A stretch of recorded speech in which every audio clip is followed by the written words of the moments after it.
What's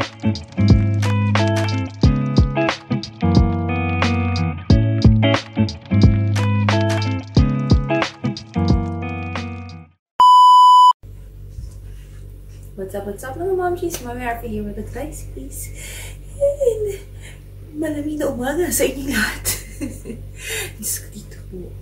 Gumising ako, nag-i-snowfall. Hindi ganun kalakas yung snowfall kasi may halong ulan. Pero napakalamig. So as of today, ano bang ano ngayon?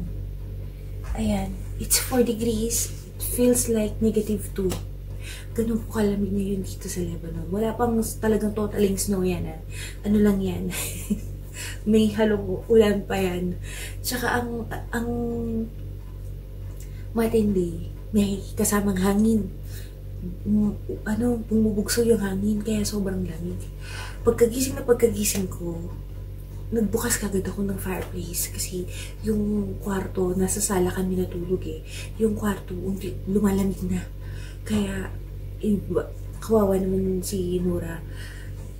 Malamig na rin ang paligid. Binuksan ko kagad. So, ngayon gising na siya. Sabi ko sa kanya, wag siya pumunta dito sa kitchen kasi sobrang lamig. May pagluluto ko muna siya ngayon ng pancake. Because niya pancake, mini pancake daw. Sabi ko, sige, hindi ko muna siya pakakainin ng anything na may ng itlog. Kasi inuubo. Nag-start na siyang ubuhin. Alam niyo siya, sobrang lamig. Inuubo na siya. Sabi ko, tinanong ko kung meron bang may sakit sa mga classmate niya. Sabi niya meron. So, most likely, nahawa siya dun. Kaya, eto, subukan kong lahat para lang hindi magtuloy-tuloy yung kanyang ubo. Umuwi siya kahapon. Sabi niya, Mama, it hurts on my throat. Ayun na. Matik na yun. So, magluluto muna ako ng pancake. Dahil ngayon, wala siyang pasok. It's Thursday. Canceled ang pasok. Dito, once na may nakita na silang snow, hindi na nila pinapapasok mga bata kasi delikado. So, all classes are suspended and maghapo kami dito. Samahan kami ni Nora. Dahil si Papa, for sure, papasok yan. Rain or shine, kailangan niya pumasok. Ayan. Ayan mga moms, gumawa pala ako ng aking pancake mix. Nilimihan ko na para meron akong stock.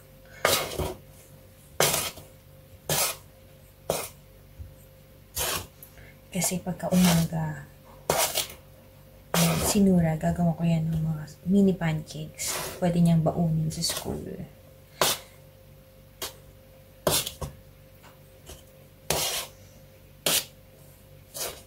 Tsaka yung crepe mixture, yan. Gumagawa na rin ako ng ready-made na. Nilalagyan ko na lang ng water tsaka konting butter para mabilis. Simple lang naman tong aking ang aking pancake recipe. Flour, powdered milk, sugar, vanilla, and baking powder. Tapos, pagka magluluto na ako ng pancake, lalagyan ko na lang siya ng konting oil, ng water, at saka ng egg. Luto na, diba? Parang yung mga ready-made na pancake sa atin, yung mga naka-box. Kasi dito, hindi masarap ang, walang lasa ang pancake mix nila dito, yung naka-box, yung nabibili sa store. To be honest, hindi kasing sarap ng pancake natin. Kaya pagka nagluluto ako ng pancake, one time nandito yung mga bata, kahit medyo sunog-sunog, kinain nila kasi masarap. Ang sarap daw. Naubos nila talaga. Hindi ko kasi nababantayan nung nagluluto ako nun. Kasi nandito na sila, mga pamangkin na habibi. syempre, kapag multitasking ka, makakaligtaan mo yung una mong sinalang. O, yan. Medyo slight lang naman, pero hindi naman siya yung sunod. Yeah, I think okay na to. Pwede ko na siyang i-keep. Approximately 1 cup of mix.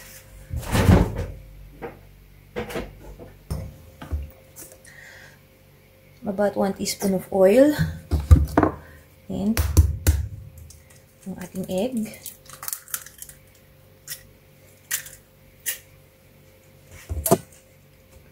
And ang ating water.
Hello everybody!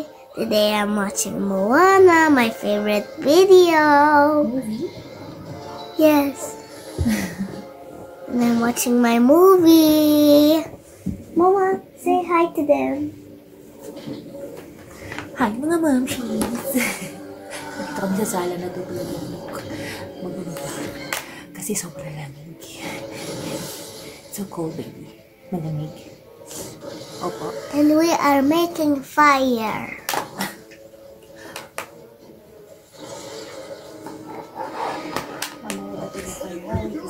And we make pancakes.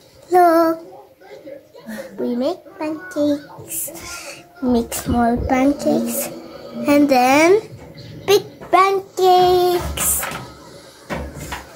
So we made it with milk and we have a lightning egg. Look. What it is? Wait.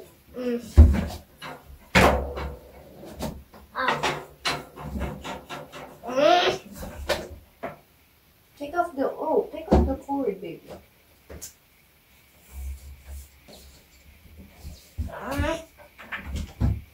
Look, you want to see it?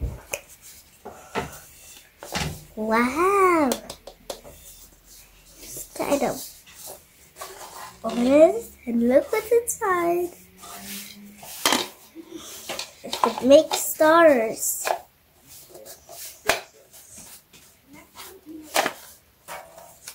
Okay, let me put it back. Ayan, nabuksan ko yung fryer. Kaya lang hindi siya ganun kalakas. Ang hirap buksan nung bagong kahoy. Kasi yun yung una namin binili. Naglalast siya, pero ang hirap niyang sindihan. So, sobrang lamig. Hindi pa natutulog. So, nag-request na siya. Ayan, no, sinisipon na. Sinisipon na ang baby ko. Mag-cover tayo. So, ang lamig pa. Put your feet inside, baby. Yeah.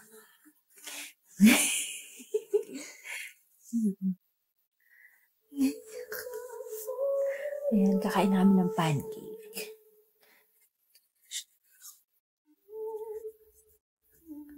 Pam, pam, pam. Mama, I already showed them their pancakes. Okay, sorry. I want to show them again that we're going to feed you the pancake. Gusto lang niya may milk. Condensed milk. Okay. Love you.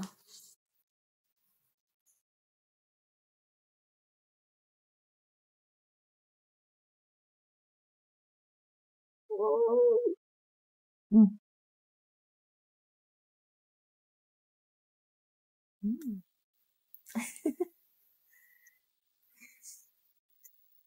That's nice. Come eat some. Yeah.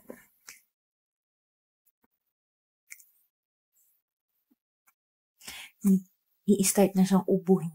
Ayan. Mama, look at my cheeks. Taba.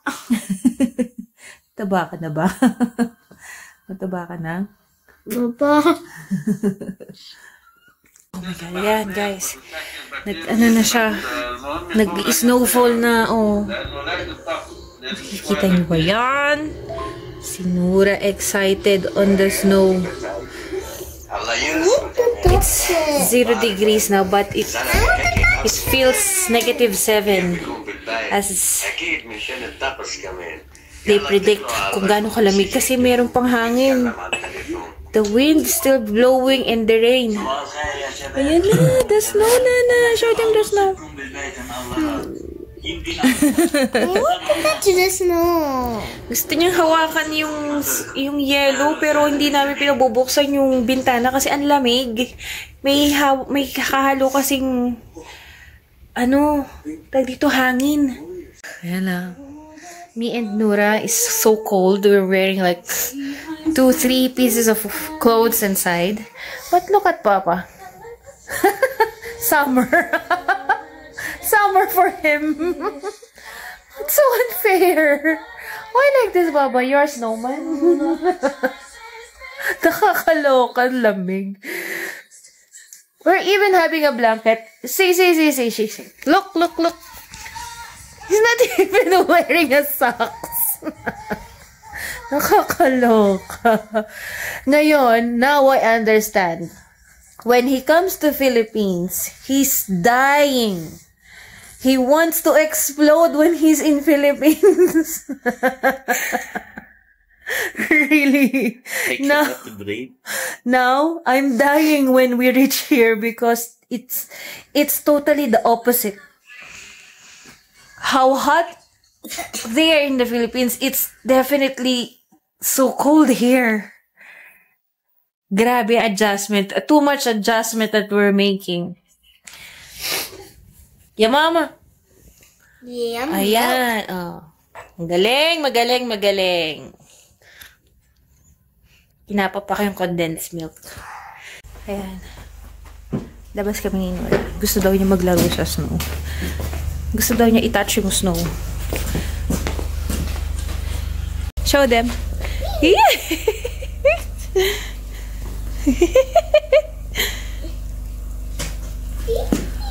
Woo! So cold. Up. How come? Tuwan-tuwa siya eh. Hindi pa naman dapat maglaro sa snow. Buti wala na yung hangin. Shoo!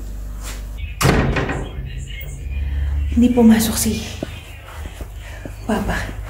Nandun sa taas na sa bubong. Nilinis yung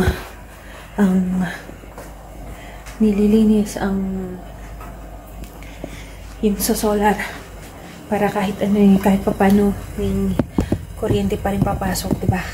Kumbaga kahit yung ilaw tsaka yung TV mabuksan namin. Ako, ito na, lagot na tayo. Hindi siya pumasok kasi madulas ang kalsada. At kanina nung oras na dapat pasok siya, malakas ang snowfall. Parang may ano yun, may snowstorm. Kala, saglit ko lang huhugasan to para wala tayong maduming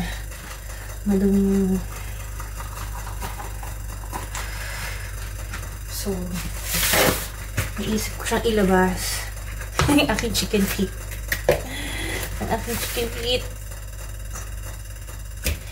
Lilinisin ko siya para sinura. Yes. Matapos ko siya ngayon. Bukas mag chicken feet si Nura. Kasi medyo masama ang pakiramdam niya. So, mas okay na yung magsabaw siya ng magsabaw, diba? Ayan. Relax na tayo ngayon. Since wala kaming ganap sa araw na to, dahil hindi kami makakalabas. So, dito pala, pagka nag-start na ang snow, wala kang ibang magagawa, as in, parang pagka nagbagyo sa atin sa Pilipinas. Yun lang, dito, hindi mo masyadong maramdaman yung lamig lang, so as in, sobrang lamig lang. Hindi mo maramdaman or yung ingay, yung hampas ng hangin, hindi mo siya maramdaman kasi nga, mga bahay is bato. Unlike sa atin sa Pilipinas, di ba, ang mga bahay natin kasi talagang yero. Kaya, malalaman mo na umuulan dahil yung patak pa ng ulan sa yero, rinig mo na. But dito, wala. As in, peaceful yung ulan, yung malakas na ulan kagabi. Tapos ngayong umaga, ang peaceful nung pagbagsak nung yelo. Although may halo pa siyang ulan, hindi ganun ka-heavy yung bagsak ng yelo pa dahil nga may ulan. So, kanina lang mga bandang alas 11, dun siya nag-start na bumagsak yung puro yelo.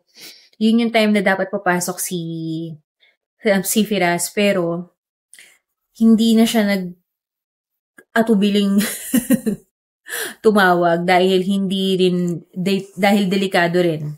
'Di ba? Kung babiyahe siya. So, dito na lang kami sa bahay, stay na kami. Nasa taas pa siya, nag-aayos pa, naglilinis pa. Kasi tinitingnan niya din, nabasa yung ano. Tinitingnan niya din kung yung usok ba is okay. Yeah, okay naman. Kasi bumababa dito yung usok, makikita ko. From roof. Tsaka yung pipe sa kwarto.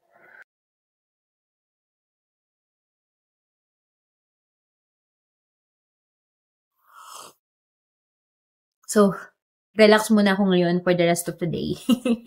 Dahil wala akong magagawa, for sure. Tipid ang kuryente, kailangan walang masyadong buksan na electricity para umabot, hindi madiskarga ang ating battery. And for sure, kakain lang naman sila, yun lang naman ang gagawin nila mag-ama.